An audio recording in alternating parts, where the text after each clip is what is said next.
Tēnā rā koutou, kēnā rā tātou katoa, anei ka mihi atu ki a koutou, aha koa wai, aha koa no hia. A tēnei te mihi mahana atu ki a koutou katoa, i matakitaki mai ki tēnei hui a tau o tō tātou nei whare. Anei ka mihi atu, anei ka mihi atu. Nō reira, ko te tuatahi, he kariki a timatanga mo tātou i tēnei wā. Nō reira me no i tātou. E te atua kāharawa manaki tia tonu tia mai mātou i tēnei wā, whakatū ke roto i a mātou tau wairua tapu ki a Māori ai.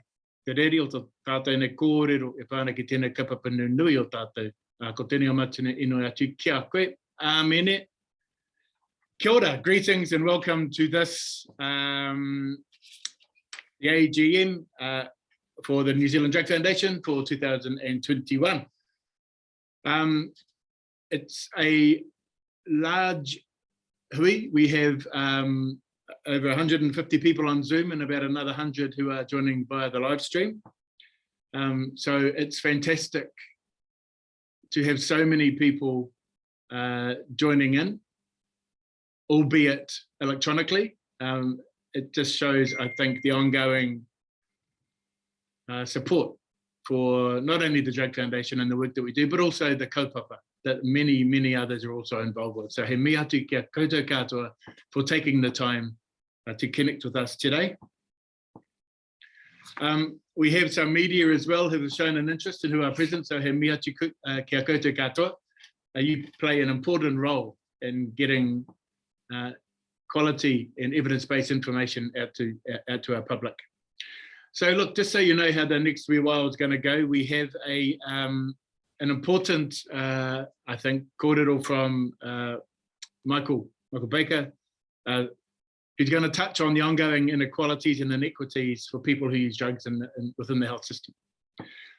We are very, very fortunate to then have a brief presentation or kōrero from the Right Honourable Helen Clark about ending prohibition, and Helen, as you all know, needs very little introduction, other than to say we are privileged again that Helen is with us and is offered to give us a bit of a kōrero about some of the things that are happening globally and that she's involved with. And we acknowledge the very, very strong support and leadership that Helen provides. We'll then hear from a couple of Canadian experts on some quite exciting harm reduction innovations that are coming out of Canada as part of their COVID-19 response, including safe supply of drugs as a safer alternative to illegal drug supply, particularly to those who are at high risk of overdose. And just before I flick over to Michael, it's also just to remember that this is the AGM of the Drug Foundation. So throughout the hour, we'll be reminding you of some of the significant events that have happened, some of the highlights that have occurred over the last year, or the 2019 and 2020 year. After the speakers, we'll also be telling you about things that we're doing and what will be coming up in the next year.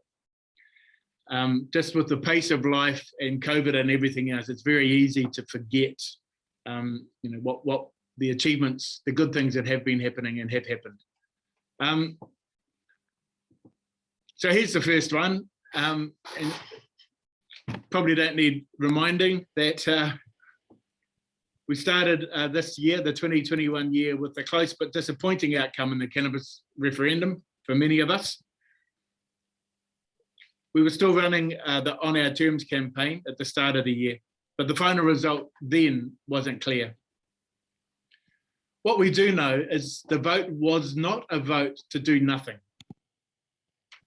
And so the Drug Foundation, alongside others, such as Health Not Handcuffs, have continued to champion law reform, which includes the need to replace the Misuse of Drugs Act and, of course, decriminalisation.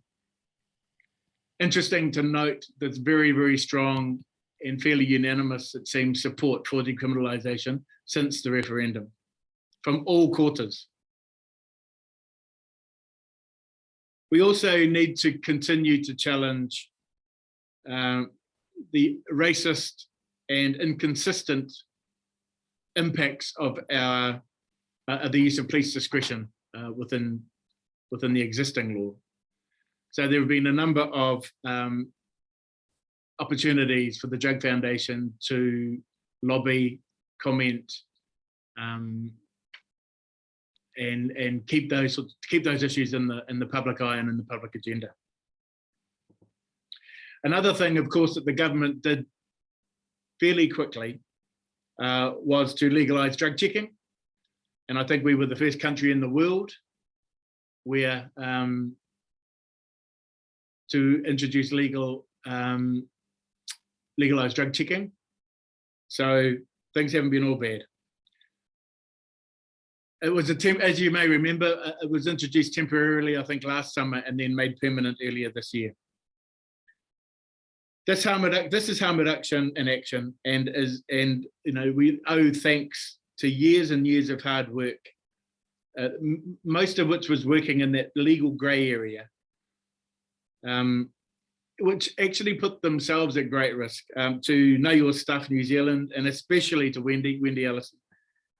And thanks also to, needs to go to the Drug Foundation staff, past and present, for their prior and ongoing support to get this important legislation over the line.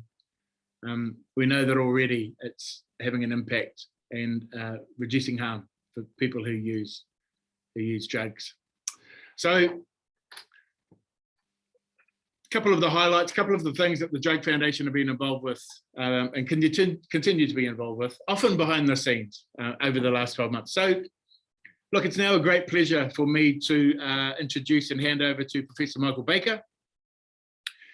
I'm sure Michael is well known to many of us as the voice of science. He has sat there alongside Ashley Bloomfield, I think, right since pretty much since COVID came here, providing a very clear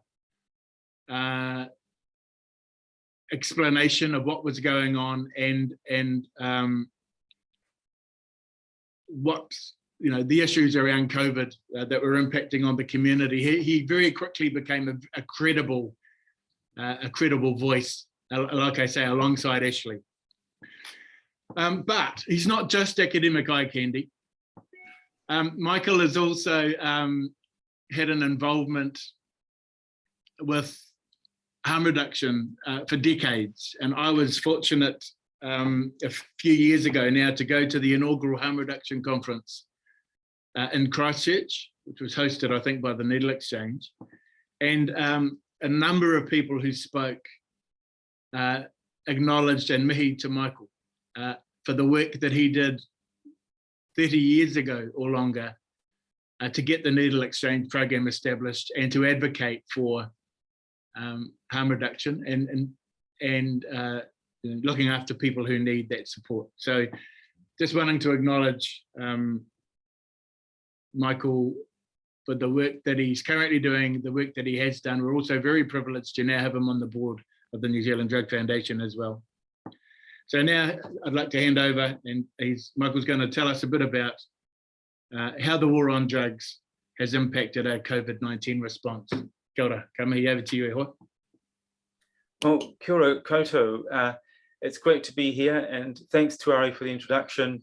I was delighted to join the board of the Drug Foundation because I've always admired it as a courageous, principled, and evidence-informed organisation. So it's really good to be here today. So I'm going to just share, being an academic, I can't resist PowerPoint. So I'm just going to share my screen now. Hopefully you can see that all right. And there. So the topic is the war on drugs undermining New Zealand's COVID-19 response?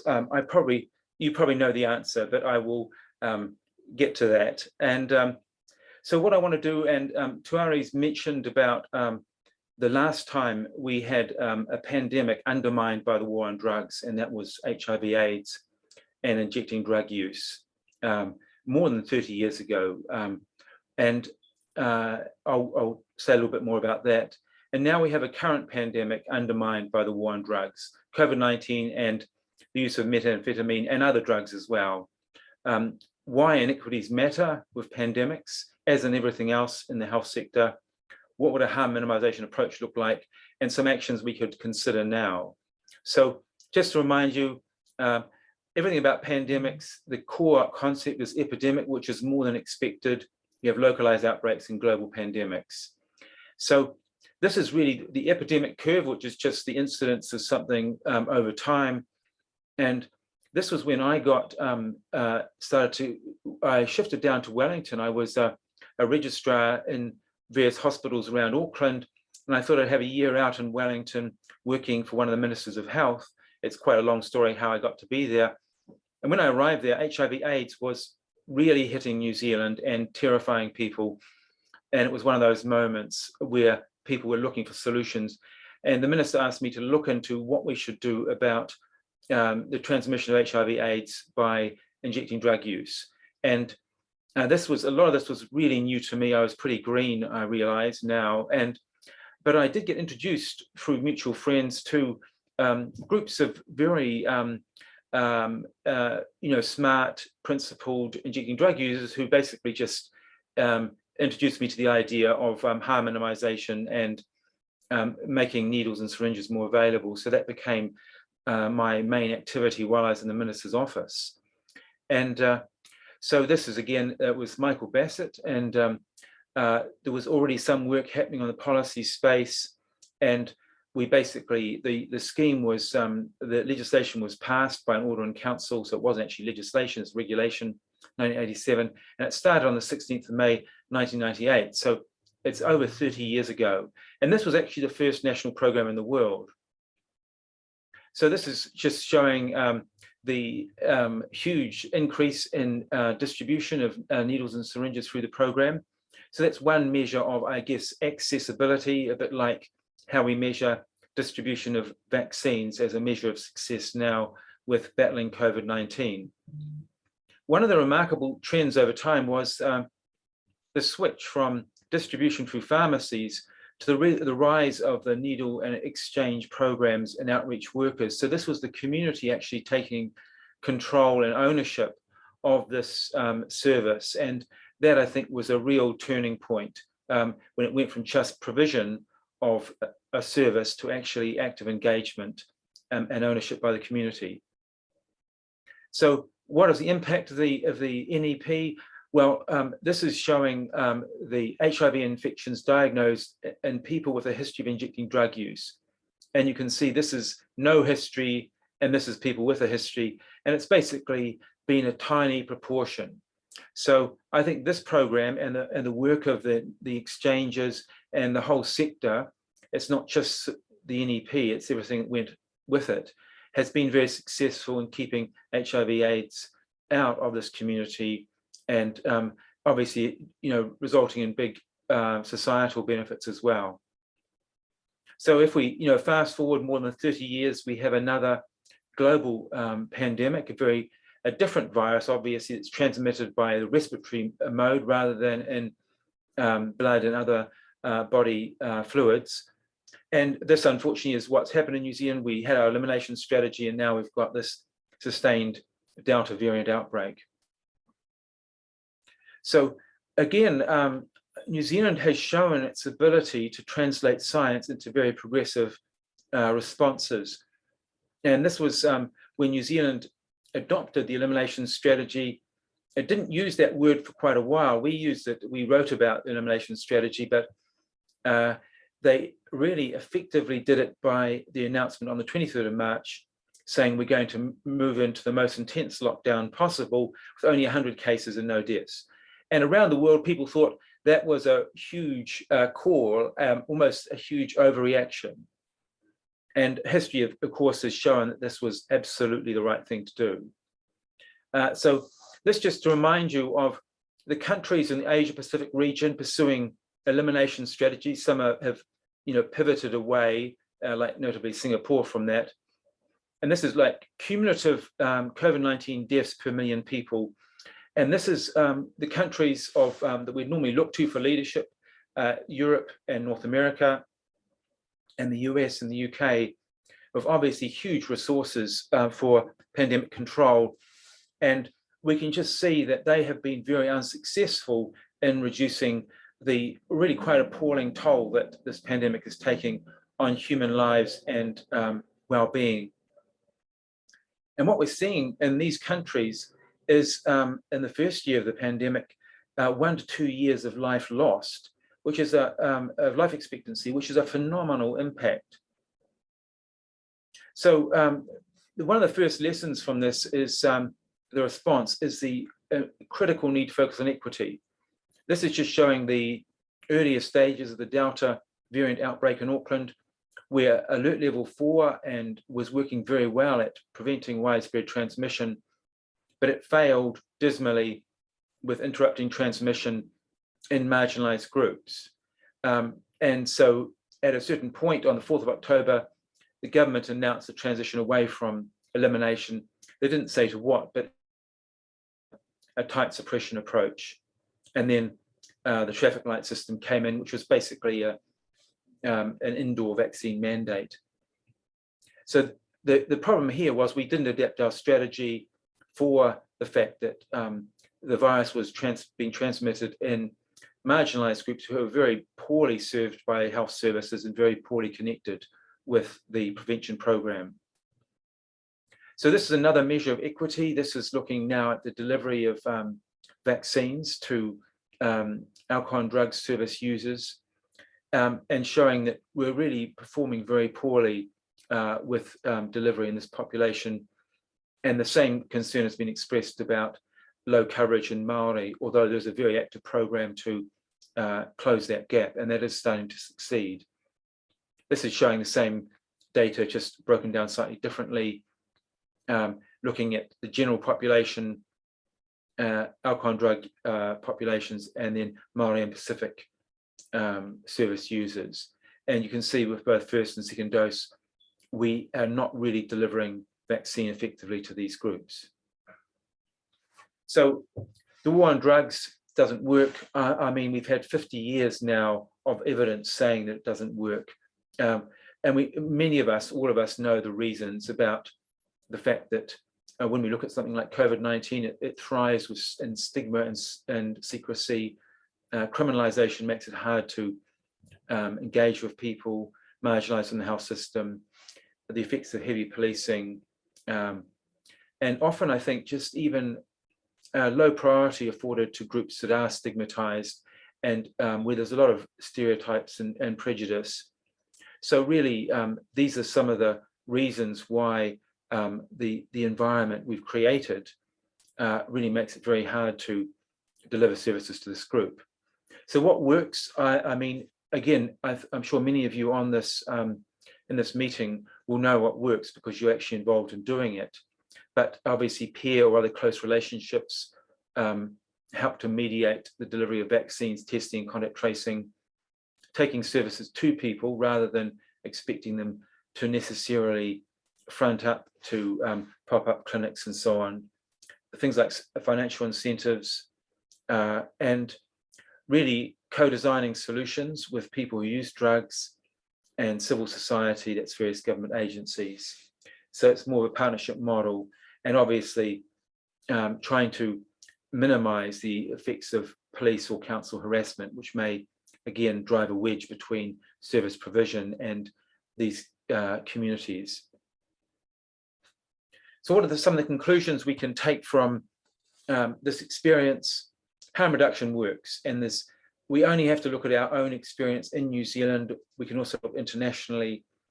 I think one of the things that's quite apparent in New Zealand's response to pandemics, it is very innovative. We did it with HIV/AIDS, and now we've done it with COVID-19 as well. We need to transition to a health-based approach. I think that's widely accepted and based on health promotion, health equity principles. Will obviously benefit marginalized groups. As we know, there's a huge societal benefit, which does very much, I think, it certainly helped in getting a needle and syringe exchange program set up basically it had huge bipartisan support. And I think, again, we can achieve that by just making the case that there's huge societal benefits. Obviously, you need to have this ongoing dialogue between the communities of interest, service providers, government agencies. And I think we could make better use of our existing services, including the NEP providers in New Zealand. So there's obviously a lot of specific actions. I think we need a strategy for COVID-19 and people who use drugs. Again, this strategy could be refined through and co-designed with very active dialogue between the key parties. And I think this is where the New Zealand Drug Foundation really shines as a respected broker. And again, I think we can fund alcohol and drug services and NEP services to provide these services. And ultimately, decriminalising drug use as part of a harm reduction strategy has to be considered. I think that's a really critical step where I think there's a huge amount of support for what is a very logical, evidence-informed shift in our policy settings. So thank you.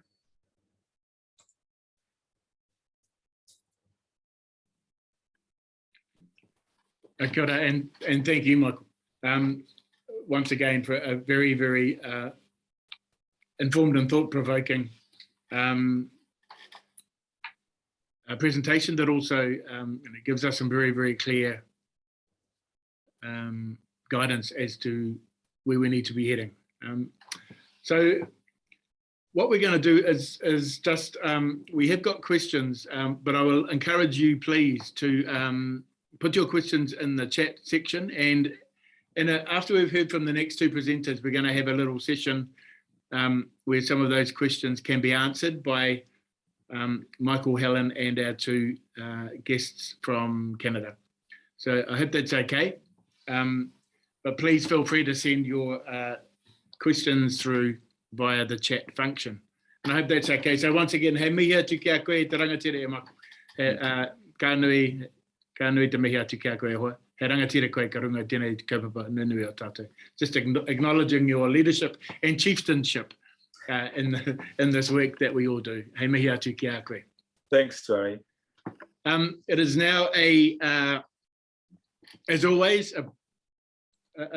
a slightly anxiety-provoking pleasure and privilege to introduce our next speaker, who really needs no introduction, but I'll do it anyway, and that is, of course, the Right Honourable Helen Clark. Helen has very, very kindly agreed or offered to give a brief 3 or 4 minute presentation just on some of the mahi that's happening with the Global Commission on Drug Policy, and particularly the report, Time to End Prohibition. So, like I say, you will know Helen not only for her work as leading our country, but also as chair of the World Health Organization's independent panel for pandemic preparedness, and other things such as being the chair of the Global Commission on Drug Policy. So over to you, Helen.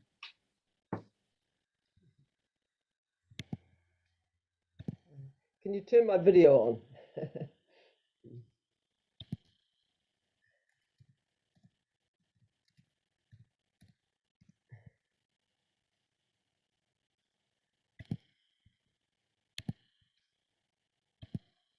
Hi, Tuari, are you hearing me? I'm blocked from putting my video on. Thanks. Yes. Greetings. Kia ora, Tuari, and everyone joining in the meeting today. And can I start by completely aligning myself with Michael Baker's comments? Indeed, I think the way that the response to the Delta variant outbreak has played out in New Zealand absolutely vindicates the Global Commission on Drug Policy's call in the report released this week that it's time to end prohibition. When you keep people in the shadows, as we do, for people who use drugs, which are classified as illegal and irrationally so, then it's impossible for mainstream public health responses to reach them. I think we all see that the elimination strategy bought New Zealand a lot of time, and in particular, it protected the most vulnerable groups, among whom people who use drugs are clearly prominent. But the failure to adapt strategies to ensure that there was reach to all corners of the community through appropriate avenues has really been very, very damaging to the health and lives of people who use drugs and to others who are not reached by mainstream approaches. And I think, you know, our public health system really needs a fire lit under it to recognise yet again that one size fits all is not going to work. But just a couple of words on the report that we released this week, and I am currently chairing the Global Commission on Drug Policy. It is the 50th anniversary year of Nixon declaring the war on drugs, which the UN drug conventions, of course, have enthusiastically promoted, along with the International Narcotic Control Board and the UN Office on Drugs and Crime. It's also the 10th anniversary year of the Global Commission. And when it began, its aim was to end the taboo on talking about the things we're talking about today, because it's really been almost an off-limits discussion in the past for politicians and people in public life to call for an end to prohibition. So the Global Commission is very, very determined to keep the debate out there that the drug conventions let the world's peoples down, they're counterproductive, the war on drugs doesn't work, this needs to change. And there's two key calls in the report which we've issued. One is to start that process of dismantling the conventions and rewriting global drug policy settings based on science and evidence and based on health and human rights considerations. This will not be a short-term endeavour given how embedded the global conventions are, but they're wrong and there has to be a change. And secondly, we're calling for the World Health Organization to have the lead role on the classification issues, because again, you look to a health-based body to say how substances should be regulated. And the really prohibitionist blanket approach has been very, very damaging in ensuring access to controlled medicines, particularly for pain relief. If we look at where you can access pain relief, as many need to with particular health and disability conditions, most of it is in first world countries, and a lot of the world goes without access. And again, you can take this back to a very, very repressive and regressive drug classification and control process. So those are the two key points that we are highlighting. We do have the report online now. The whole video of the launch is online. I want to thank the Drug Foundation for its constant support for this kaupapa, and also the support given to me to participate in a meaningful way in debate at home and abroad as well. Thanks for all that you're doing. And just to end on the note of the battle against the virus here in New Zealand, without the Drug Foundation, sort of raising its voice where it counted, we would have had even less response than we've seen to the needs of people who use drugs. But for me, it shows conclusively why prohibition is wrong, why criminalising people is wrong, and how we have to work in appropriate ways to reach all corners of our communities. Kia ora, and thank you.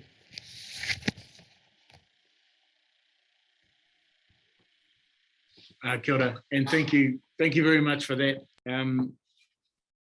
albeit brief presentation. And look, once again, I just want to really acknowledge you, the work that you do, and the importance of having leadership,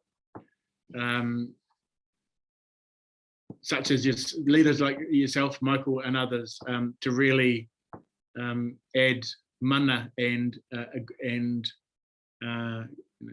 intellectual rigor to this discussion and debate, because it brings it much more into it normalizes it and brings it much more into the general public arena.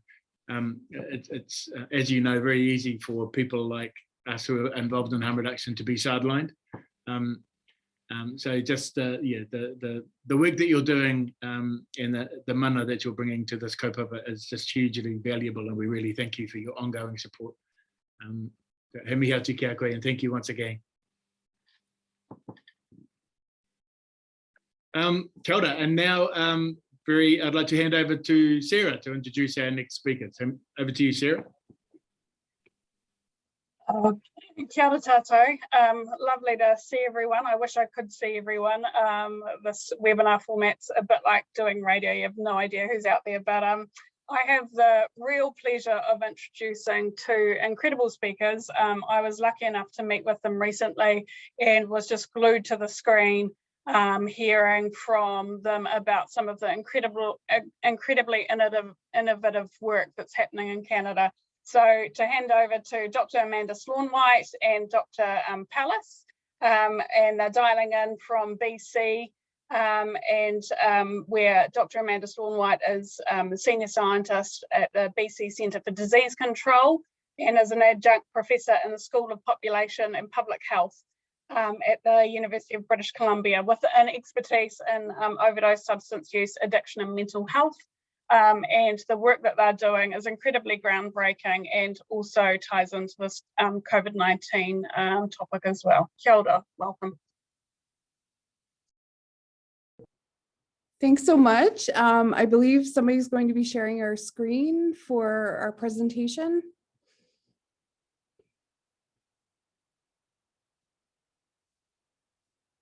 Great. Thank you so much for having us here today. Next slide. We'd like to take a moment to acknowledge that the work that we do at the BC Centre for Disease Control and the University of British Columbia is located on the unceded ancestral and traditional homelands of the Musqueam, Squamish, and Tsleil-Waututh nations, and we are very grateful to work on these lands and to work with members of those nations as part of our work related to overdose and prescribed safer supply. Next slide, please.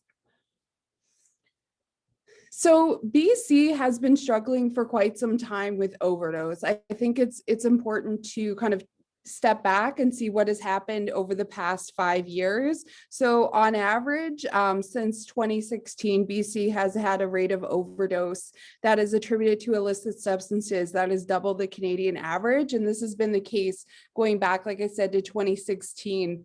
And we did see a slight decline as well as a national decline in overdose deaths that were occurring in 2019. However, since the COVID pandemic started in March 2020, we've seen this rapid escalation, acceleration of overdose, non-fatal and fatal overdose in BC. And so we are in a dual public health emergency here in the province. Next slide. So the illicit drug supply, the contamination of the illicit drug supply is the central contributor to overdose in BC. And we know this because of linked data that we have at the BC Centre for Disease Control that was facilitated through the public health emergencies. These are unintentional overdose events. We've been able to look at post-mortem toxicology, and what that tells us is that prescription opioids are not the drivers of overdose right now in British Columbia. It is really the illicit drug supply that has been very contaminated by fentanyl. And so you can see the figure here shows the percentage of fentanyl detected in illicit drug toxicity deaths with extreme fentanyl concentrations. And really since 2020, we've seen this increase in the proportion of deaths where extreme fentanyl is detected. And that coincides with the COVID pandemic, border closures, and now domestic manufacturing of fentanyl and other substances that perhaps are not as well filtered, and we are finding that there are contaminants, including precursors in the illicit supply now, that are leading to more overdose events. Next slide. So in the context of an overdose crisis in the province that has been fueled by the illicit drug supply and the contamination of the drug supply with fentanyl and other drugs, the province of BC introduced risk mitigation guidance in March 2020 that allowed for the prescribing of a selected number of pharmaceutical alternatives to the toxic drug supply, otherwise known as prescribed safer supply. So the way that this works is that physicians are now able to prescribe selected opioids, stimulants, and benzodiazepines to people who are using illicit forms of those substances. And the purpose of this is to support persons when they are self-isolating for COVID-19, but also to help reduce the likelihood of overdose. And over the past 6 months, the province of BC has introduced a new policy directive to have this continue on past the COVID-19 pandemic, really emphasizing that really a result of the influence of the toxic drug supply on overdose in BC, and that these two are very linked. And so when we do see the contamination of the illicit supply, we see an increase in overdose. And in the context of this, we need to take a public health approach that really helps to reduce reliance on the illicit drug supply by providing pharmaceutical alternatives. Next slide, please. Thank you. So in the context of this new policy directive and the prescribed safer supply initiatives, we launched a mixed methods evaluation of these policies that were introduced in March 2020 with a team of investigators from the University of Victoria, Simon Fraser, and UBC, and this was funded by CIHR and other agencies. And the purpose of the evaluation is to examine the impact of risk mitigation prescribing on persons who use substances, as well as the implementation and the perceptions of prescribers, and to see we're using mixed methods, and so we are using quantitative and qualitative data, including linked administrative health data. And so we are able to look at the long-term impacts in terms of overdose, drug-related hospitalizations, and mortality. Next slide. I will turn it to my colleague. Hi, everyone, and thank you so much for having us. My name is Heather Palis. I'm a postdoctoral fellow here at the BC Centre for Disease Control, working alongside Dr. Amanda Slaunwhite. I have to apologize. It looks like, I'm not sure if it appears the same on your end, but the table looks a little bit messy. But essentially here, what we're going to be presenting is early surveillance data around prescribing of these medications. And the table that's there is meant just to outline the medications that were included in our risk mitigation guidance. So as Amanda mentioned, that included opioids, stimulants, benzodiazepines, and alcohol withdrawal management medications. As you'll see, the large majority of prescribing has been around opioid prescribing, and that includes hydromorphone tablets and MS-LON, which is morphine. One of the challenges that we've faced in doing our evaluation of this program is that all of these medications were already available in British Columbia and being prescribed for other purposes. So we have developed a case definition to be able to identify these medications from our drug dispensation database. I'm not seeing the slides on my end anymore. Oh, maybe they're coming back. So yeah, that drug dispensation database is PharmaNet. So we look for each of those medications using drug identification numbers. And then we also looked at applying different keywords to a directions for use variable, which is where prescribers write down the purpose of the medication and the intention of what it was prescribed for. Next slide, please.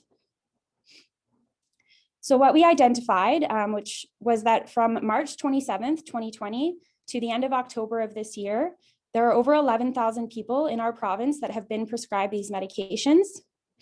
We have basic demographics listed here, and really these represent quite closely a similar profile to people who are at risk of and who are dying of overdose in our province. So we see most of the prescribing in the age group of people aged between 30 and 39 and 40 and 49. We see about a third of the prescribing among females. And then we really have a concentration of prescribing in our more urban centers and urban health authorities. So within Vancouver and Victoria, which is our capital and another urban center. Next slide, please. So overall, I mentioned most of the prescribing has been around the opioids. We saw that of all of the people we identified, approximately 60% of them received opioid medications. Approximately 20 received stimulant medications. Approximately 25% received alcohol withdrawal management medications, and then about 13% received benzodiazepine medications. Next slide, please. So one thing that we'd like to highlight here is the data at the dispensation level rather than the person level. So what you can see is that across our period of analysis from March 2020 to the end of October of this year, there were approximately 440,000 unique medication dispensations. The large majority, almost 80% of those dispensations were for opioids. And what we really want to highlight is the daily dispensation here. So you can see that almost 95% of all of the dispensations of this medication or of medications under the risk mitigation guidance policy were dispensed daily. So what that means is that people are coming to a pharmacy every day to pick up their medication. Next slide, please. Another piece to highlight in an area that prescribers here in British Columbia have been really interested in is the prescribing of risk mitigation medications alongside opioid agonist treatment. And what we did see is that these safer supply interventions really are rolling out in the context of existing treatment programs. So of the close to 6,500 people that have received an opioid risk mitigation prescription, more than 70 of them were already on opioid agonist treatment at the time they began risk mitigation dispensations. We also saw that for people that weren't already on the medication, about 20% of them were started on it. So that left us with only about 8% of people overall who were prescribed these medications or these opioid medications outside of the context of being concurrently prescribed opioid agonist treatment. So that's kind of a very broad and general overview of our initial surveillance of this program in British Columbia. Kind of some key takeaways are really to highlight, we know that there are many health inequities that have really been exacerbated in the context of COVID-19, and prescribed safer supply interventions really provide us with an opportunity to reduce the harms of illicit substance use, including overdose. And our team is currently working with the broader group that Amanda introduced on sort of an evaluation of specific outcomes, including overdose and mortality, to really be able to show whether these interventions are effective at meeting those objectives. So thank you all so much for your time, and we're happy to take questions and have some discussion.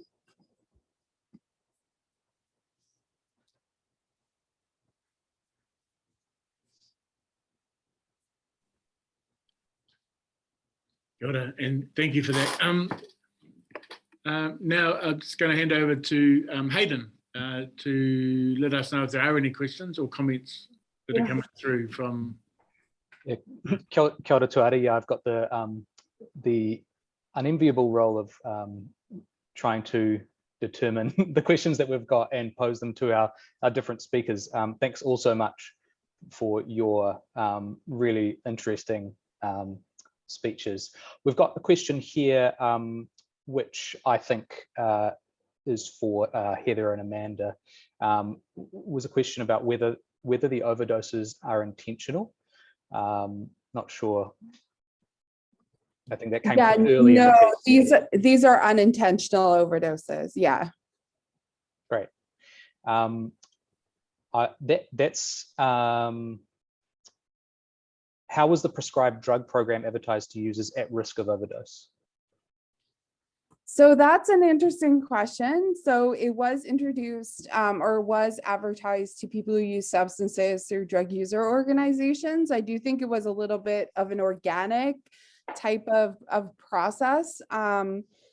it was introduced very rapidly, and in the context of March 2020, I think we all remember when the pandemic was starting, and there wasn't a large implementation strategy. So there was some physician education in the months after it was released, but it really was an organic type of process with persons who use drugs really leading that in terms of advertising and knowledge to people who use substances who might be eligible. Yeah. We've got a question here. Was there any political kickback? So it was introduced by the government of BC in collaboration with the BC Centre on Substance Use, and the province of BC has been moving forward efforts to decouple this actually from COVID-19. And so I would say that we are the only province in Canada that has this, where we have a provincial policy that allows for prescribers to provide substances and pharmaceutical alternatives to the toxic drug supply. This doesn't exist anywhere else in Canada except for pilot programs in some provinces. And so I think our province has been really leading in terms of implementation and also developing these policies. But I think the context of this is we have an extreme overdose crisis here in the province. And so there's a lot to do. Well, kia ora, both of you. Thanks so much for your time and for joining us from so far away. I've got a few questions for Professor Michael Baker now, if you're still there, Michael. One of the questions is, are we seeing people who use drugs impacted by COVID-19, and are our vaccination levels where we need them to be to protect them? And if not, what needs to change? Yeah, look, it's a good question. I think from the evidence we've got, yes to both of those, or yes to them being impacted and no to vaccine coverage being adequate. Really, to measure impact is quite difficult. I mean, we can get data on socio-demographic characteristics like age, sex, ethnicity, location, deprivation, and that does show that disease risk is patterned by the familiar risk factors associated with deprivation. But drug use is not consistently recorded in the system. And to make sense of the data, you need numerator and denominator data. I mean, anecdotally, I've heard, and Sarah Helm I think can comment on this in more detail, that we are seeing people who use drugs overrepresented in those admitted to hospital with serious COVID-related illness. Now, as I showed in my slide, there are some data on vaccination coverage levels in people who use drugs, and they are significantly lower than for most New Zealanders. So I think there's clearly a problem of accessing these key preventive services. But I might ask Sarah can perhaps comment. Yeah, and I can also see James Halpin's question there from staff. Look, the vaccination rates are low, even amongst people who have addiction and are currently in DHB-funded treatment. So they're trailing something like 30% behind the general population, and it's much, much lower if you happen to be Māori and have an addiction. And so that's among the people that we know are in DHB-funded treatment.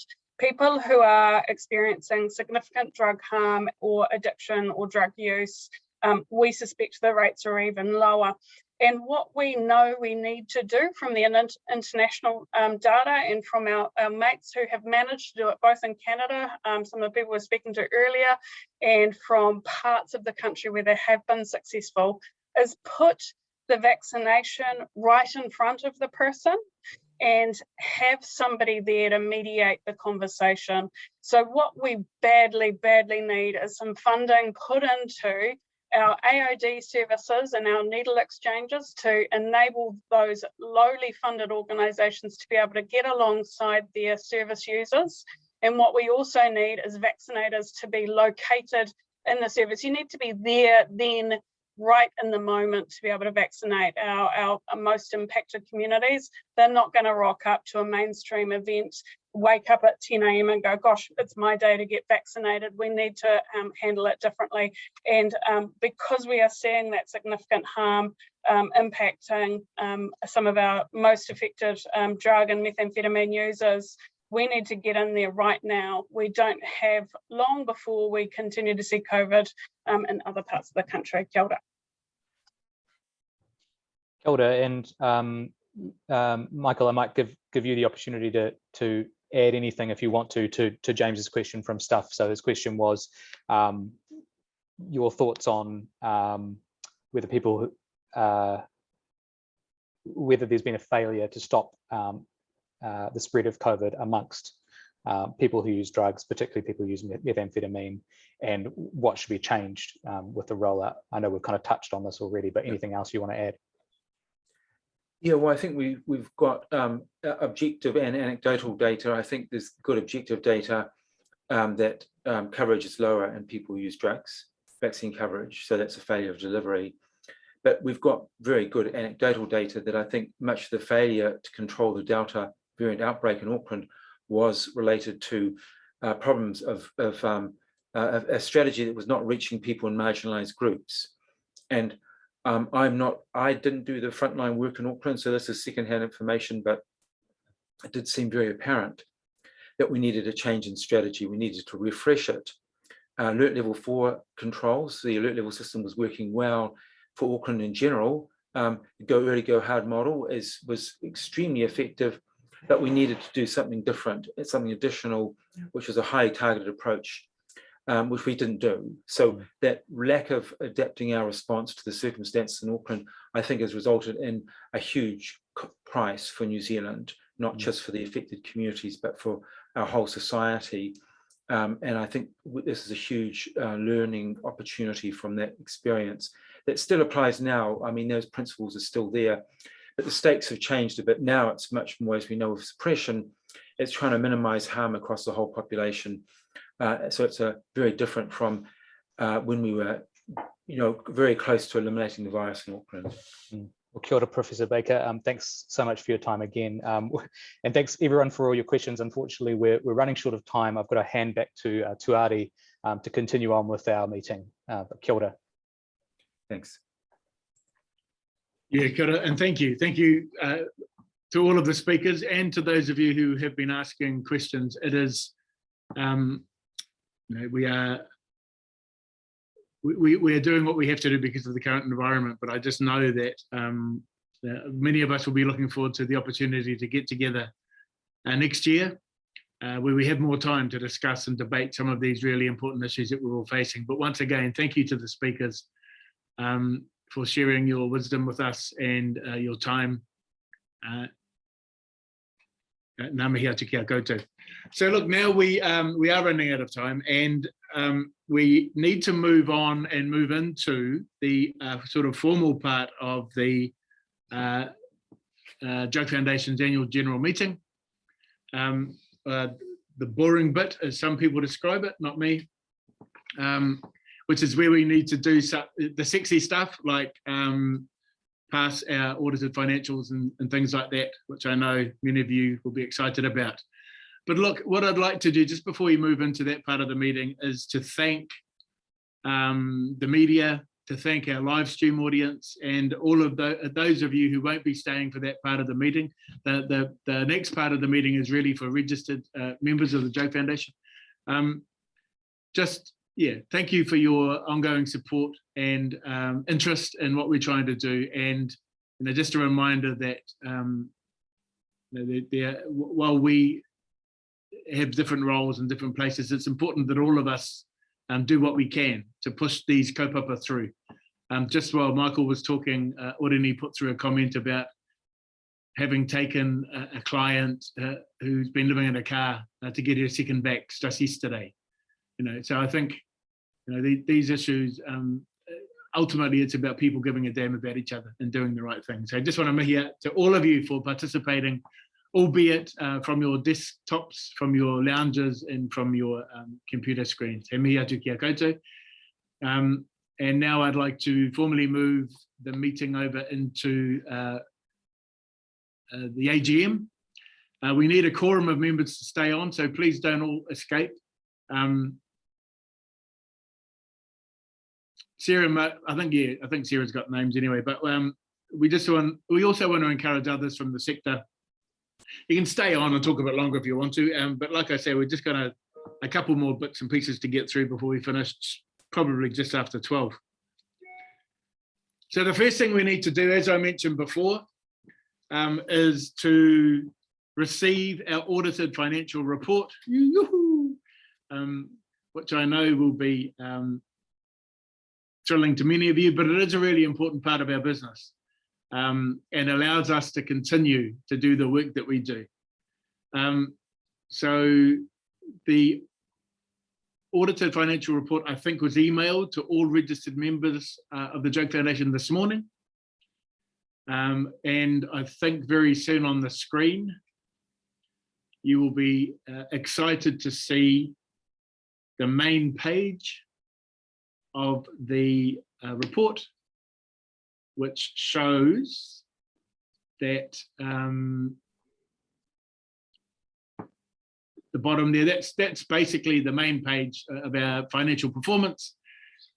Shows our revenue and expenses, and the important one at the bottom shows that we had a surplus of $235,000, bringing our accumulated funds up to $793,774. The auditors have issued an unmodified opinion, and that means, for those who don't know, that they are satisfied that the performance report fairly reflects the New Zealand Drug Foundation's activity for the year and its financial position to the end of the year. So I would like to now formally move as chair that we receive and accept the audited accounts for the 2020-2021 financial year. I need a seconder for that, please, hopefully via chat.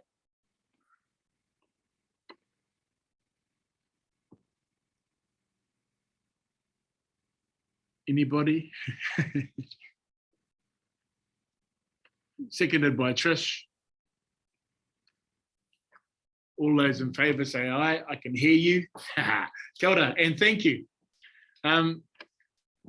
So now that that's out of the way, we'll move on, and I'll just hand over to Sarah once again to take us through some more of the highlights from the last year. Over to you, Sarah.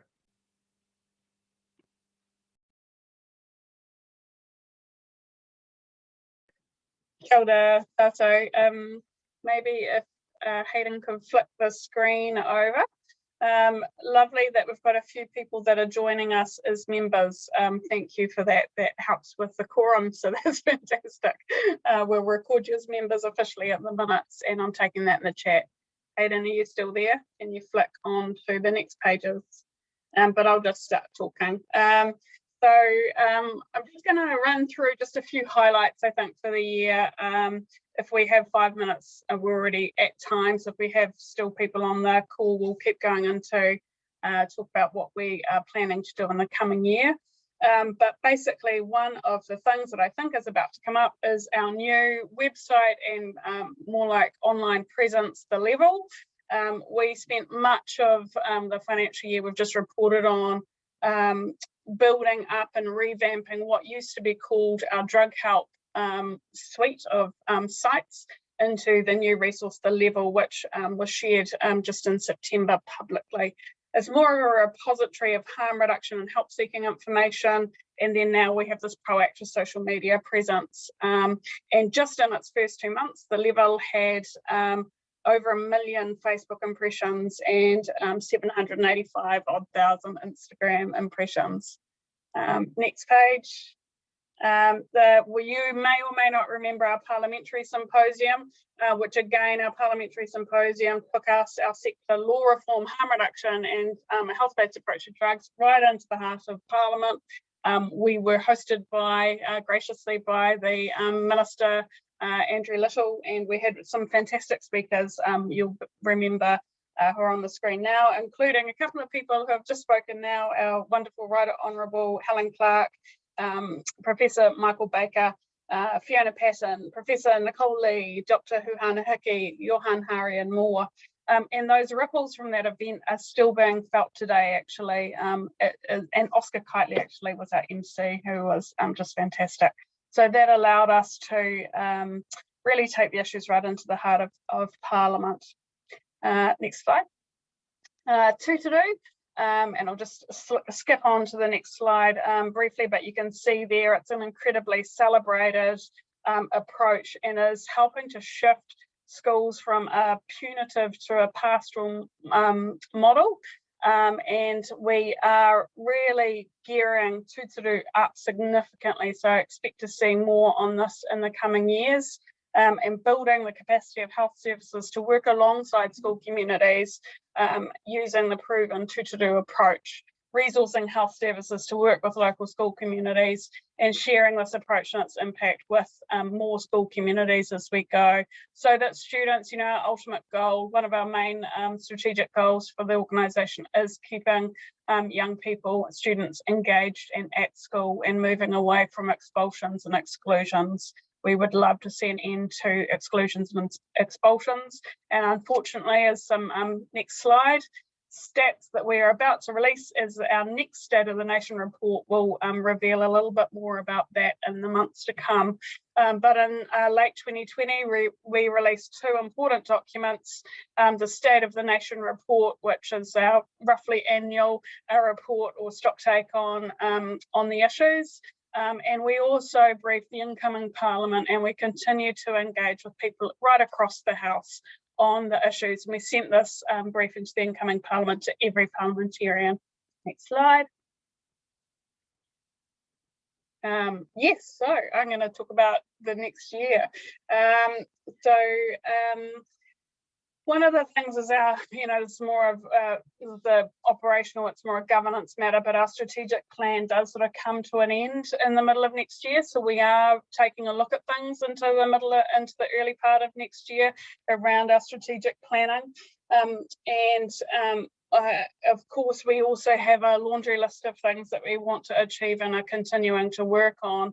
Just going away from the bullet points briefly, one of the things that we're really interested in is how do we build more lived experience voice into the work that we do and the work of our sector. And one of the parts around the lived experience piece is trying to have more of a voice of people who are currently using drugs, so that the stuff, say the level, for example, perfect example, it's a harm reduction initiative that is there for people who are currently using, making it more responsive and more appropriate for people who are currently using, as opposed to just people who are at the tail end of treatment and are able to speak confidently. And part of that is part of the trickiness around that is tied up in the criminality of drug use. We continue, as the Right Honourable Helen Clark and Michael Baker and others have spoken to today, criminalise people who are using drugs.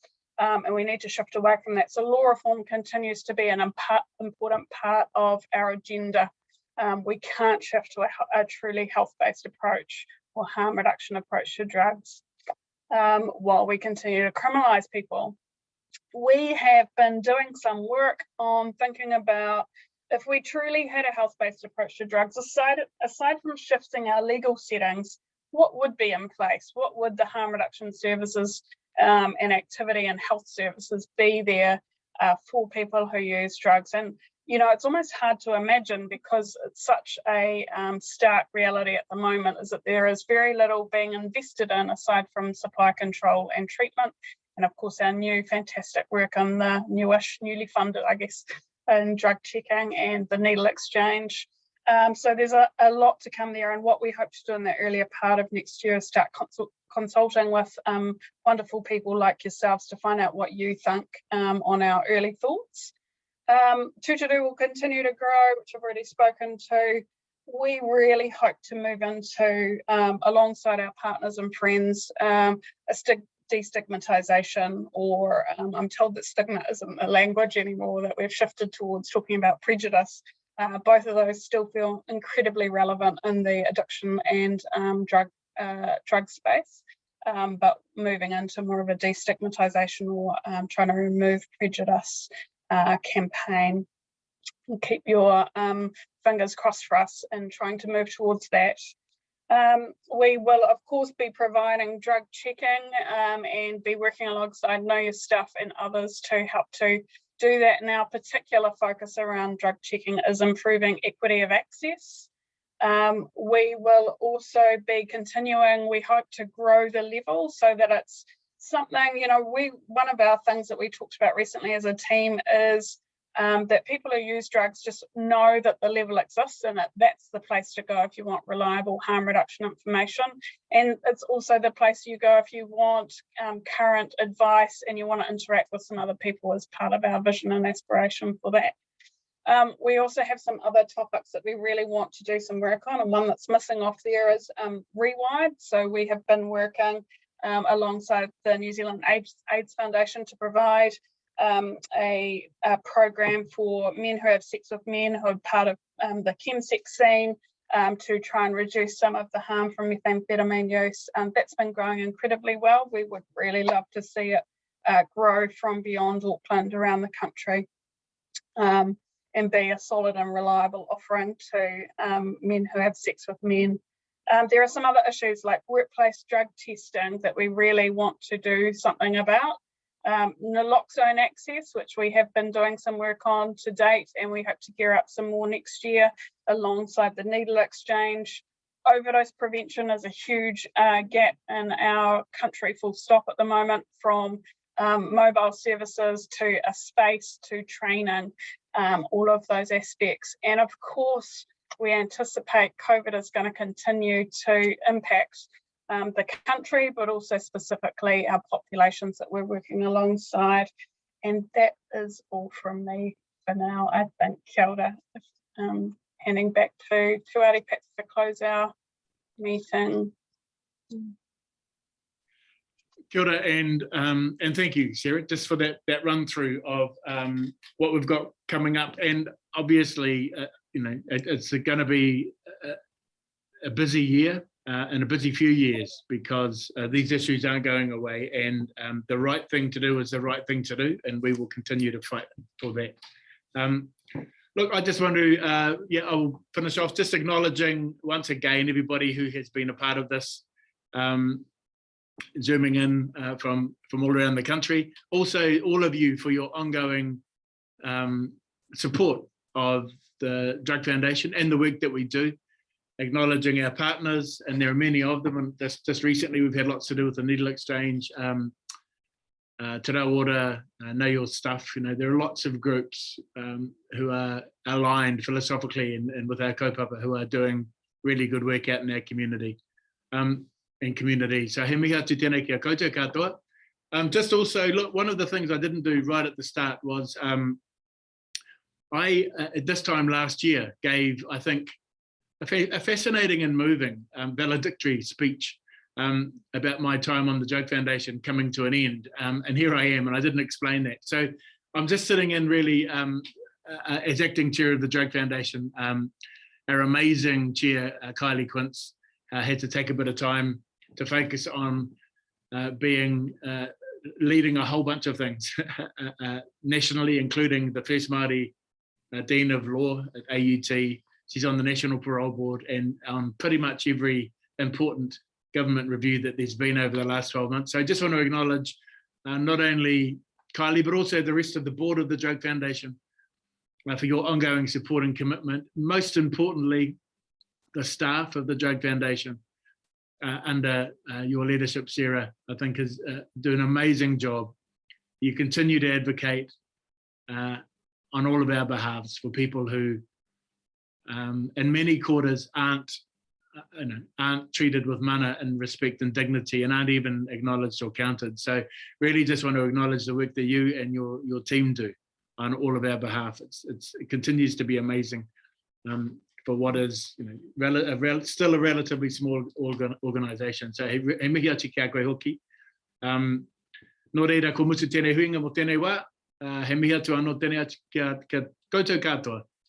Just wishing you all who are still there all the best for the new year, for Christmas, hope that you all get a break, a safe break with your friends and whānau, just to re-energize for the year ahead. Nō reira, he mihi atu tēnei anō kia koutou.